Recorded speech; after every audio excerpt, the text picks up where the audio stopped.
இதன் பிறகு இதன் தொடர்ச்சியாக அன்னதான நிகழ்ச்சி நடைபெற உள்ளது.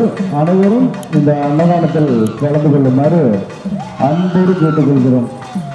தீர்த்தக்குடம் ஏந்தி வரும் பக்தர்கள் அனைவரையும் வருக வருக என அன்போடு வரவேற்கிறோம்.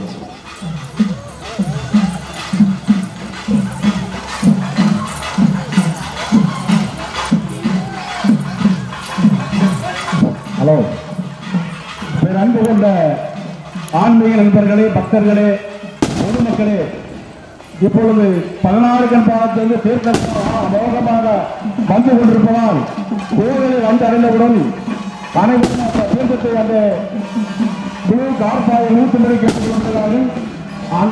தீர்த்த குழு நிகழ்ச்சி முடிந்தது. அனைவருக்கும் அன்னதானம். ஒருவரிடம் அழகான வயிறாக சாப்பிட்டுவிட்டு அம்மனுடைய அருளை பெறுவது எல்லாரும்